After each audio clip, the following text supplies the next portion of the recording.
Yo, it's your boy Beast Mode. We are playing the Vienna. I'm an absolute gremlin when I'm playing the Vienna. Alright, so let's get right into it. We got a 10-minute rapid game. So e4, e5, knight c3, and our opponent responds with knight c6. So we go into the Max Lange defense. Our response here, as you know, is bishop c4, right? And we got some cool traps in this line. Unfortunately, we don't get into any of those lines, right? I'm talking about my favorite line when they go copycat, but we don't get it here, and we get like a 3 knight variation with knight f6. So here I play the move d3, supporting my e4 pawn, and our opponent pins our knight to our king with bishop b4. So we go knight g to e2, supporting our knight here, also potentially protecting anything from jumping to that d4 square, aka this guy right here. Opponent castles, and we do the same. We are no longer pinned over here on c3. Our opponent goes d6 to support their e5 pawn, and then I bring my bishop out to g5, and I'm pinning their knight to their queen, right? Now, our opponent actually blunders here. Unfortunately, we did miss it, right? This is a blunder because we have the move knight to d5, right? Putting immense pressure on this. We get this exchange here. Our opponent has to take back with the pawn, open up their king.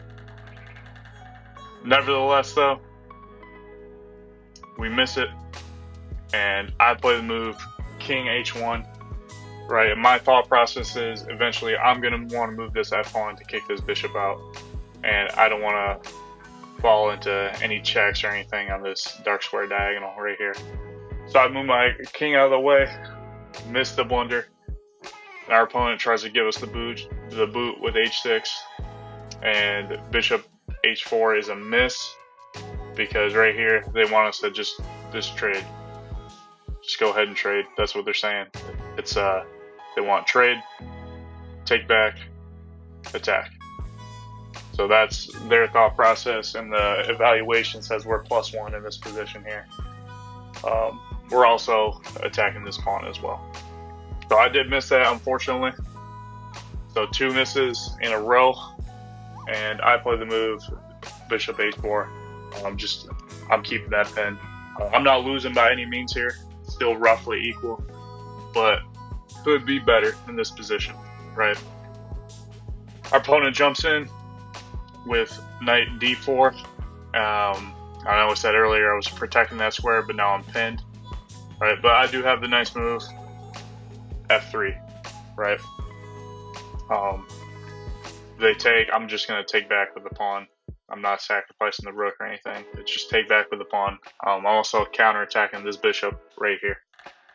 So the bishop gets out of the way, and now I jump in with knight d5, and it is inaccurate, right? I knew knight d5 was always there in some of those other lines.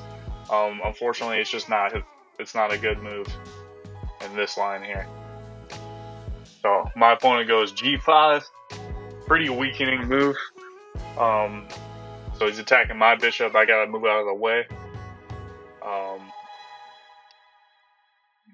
First, I just trade. They take back with the queen, and now I move my bishop. Says knight d4 here is the best move right away. Trying to figure out why. Knight d, then okay, then if they take the bishop, then I'm supposed to go right here. I gotcha. I didn't like this. I saw this. I didn't like it a ton, just because I thought them having that open f file could potentially be dangerous. So they go Ruthless here, boom, and now my g2 pawn's under an immense amount of pressure. So I did see that. I wasn't a huge fan of that. That didn't feel like a comfortable position for me. So I opted for going bishop g3, moving out of the way. And now the eval has us as almost exactly equal here. So we're just going to play on. My opponent trade the bishops. And now I'm going for just a queenside onslaught with my pawns. I'm just going to start shoving my pawns forward. I'm going to take up as much space as I possibly can. Our opponent attacks, or doesn't necessarily attack because our c4's pawn is defended, but they're putting some pressure on it. I ignore it. I jump in with b4, and then I go a4. So I got these 3 pawns just marching down the board. Our opponent goes a6, giving that nice little getaway square for the dark square bishop. And then I go b5. It is inaccurate, and I'm actually losing in this position, but I thought if they go trade, and then I shove my c pawn, I get a nice little space advantage. But I didn't see this. They can just move their bishop back to where it was to begin with and get in more space. So I go for the bishop trade here. I didn't like how dangerous their bishop was looking, and my bishop kind of sucked over here in this corner. So I'm like, let's get rid of it. Take back with a rook. Take. They go in with f5. I take it back. It says it's inaccurate. In this position, the best move is a5. Right, continue to take more space and just ignore what's going on over here. Because if they take, I could probably just take back with the queen, and then everything's fine. But I take. They take back with a rook, and then I go c4. Right, my original idea is shove that pawn forward. Now I got these 3 pawns marching. They go b6, which is a good move because it stunts the progress of both my pawns here. I get my rook back on the back rank. They push their rook forward, which is a good move because I had the plan of going here to e4 and infiltrating this diagonal, attacking this rook. And if I wanted to, I could go plant my queen on d5 and force the queen exchange. But he stops that by going rook f4. And now they got 2 attackers, so I have to defend my c pawn, which I do. Pushes their pawn forward. I take. They take back. And then I jump over here with my queen, which I thought this was a decent little move here. Because if they take this pawn, because I only have 1 defender now with this rook, then I win that rook. So they can't do that. He slides his other rook over to attack me, and then I go back to d3 defending my c4 pawn. Right? I feel like I can't give up the c4 pawn, because then it's going to give them a pass pawn, and they're going to start marching down the board, which I do not want to happen. And another cool thing about this square right here is I can always go d5 if I need to force the queen a queen trade. My opponent gets their rook on the 2nd rank, and then I find this nice move right here, h3, and the point is just to stop anything from going to this g4 square. Because obviously it's clear he's attacking my g2 pawn, and I got to do my best to defend it. I got this rook tied down over here. I need help defending this pawn, so this is a nice move that I found. He doubles up on the 2nd rank, and then now there's only 1 attacker, so I can slide my rook back over to defend the g2 pawn. He starts jumping forward with his king, and now I always have these 2 check-in squares that are safe if I need an extra move. I go a5. My plan is to try to break through, like take here.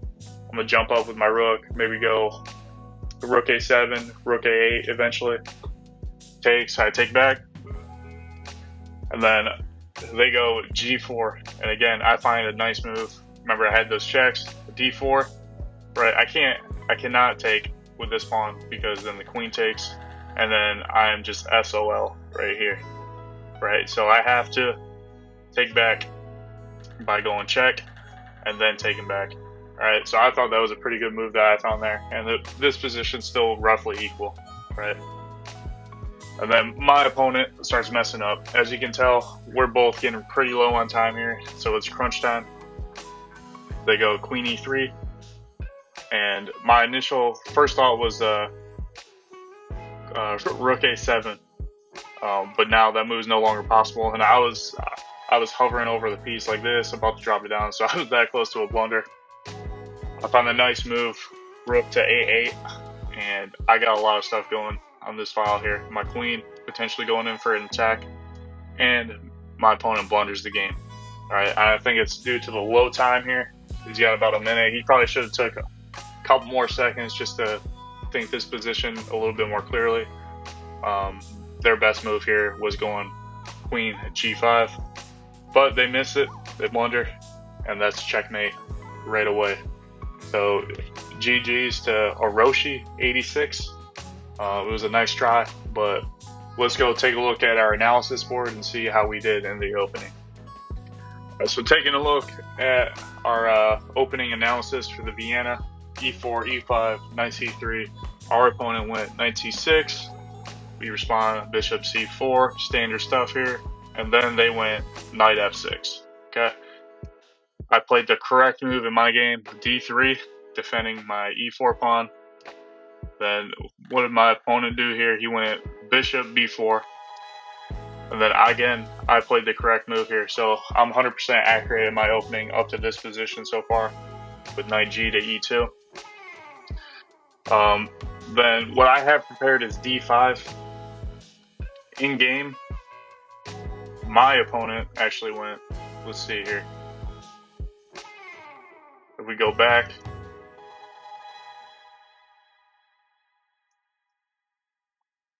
he went castles. Okay, so if we go back to our opening board here, I need to throw in castles, and then my best move here is to castle as well, which I believe I did. And then d6, which is what my opponent played. After d6, bishop c5. So I'm still 100% accurate going with the engine and what I had prepared. After bishop g5, what did my opponent do? My opponent, trying to remember,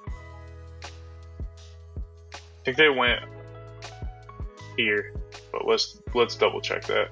We go back, castle d6.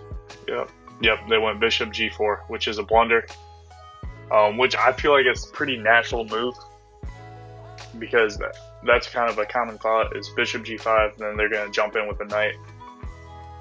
So let's throw in bishop g5, and then this is where I missed, so I need to have knight d5 prepared, right? And we'll play on from this position here. So knight d5, that's the move I need to remember if I ever go down this line again. So we're going to save that, and next time we play down this line, we'll continue building on this, right? Thanks again for watching. If you want to play, drop a comment down below, and I'll post a game recap, and I'll see you next time.